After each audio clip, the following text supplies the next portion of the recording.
పిల్లలు ఏదైనా స్నాక్స్ అడిగితే ఇలా ఒకసారి ఉల్లిపాయ వడలను ట్రై చేయండి. చాలా బాగుంటాయి. చేసుకోవడం కూడా చాలా ఈజీ అండి.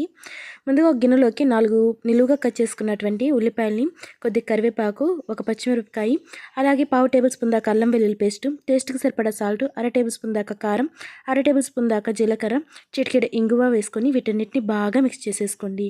ఇలా బాగా మిక్స్ చేసుకున్న తర్వాత అందులో 3 టేబుల్ స్పూన్ దాకా బియ్యం పిండిని వేసుకోండి. ఒకవేళ మీ దగ్గర బియ్యం పిండి లేకపోతే కార్న్‌ఫ్లోర్ గానీ, మైదా పిండిని గానీ వేసుకోవచ్చు. ఇలా నీళ్లు వేసుకోకుండా బాగా కలుపుకోండి. చూడండి, పిండి అనేది ఇలా గట్టిగా ఉండాలి. అప్పుడే వడలు అనేవి క్రిస్పీగా వస్తాయి. చేతికి ఆయిల్ రాసుకొని ముందుగా ఇలా రౌండ్గా చేసేసుకొని ఇలా వడల్లా ఒత్తేసుకొని బాగా కాగుతున్నటువంటి నూనెలోకి ఒక్కొక్కటిగా వేసేసుకొని మంటని మీడియం ఫ్లేమ్లో పెట్టుకుంటూ గోల్డెన్ కలర్ వచ్చి క్రిస్పీగా అయ్యేదాకా ఫ్రై చేసేసుకోవటమే. అంతేనండి, ఎంతో టేస్టీగా ఉండే ఉల్లిపాయ వడలు రెడీ. చాలా బాగుంటాయండి. పిల్లలైతే బాగా ఎంజాయ్ చేస్తారు. తప్పకుండా ట్రై చేయండి.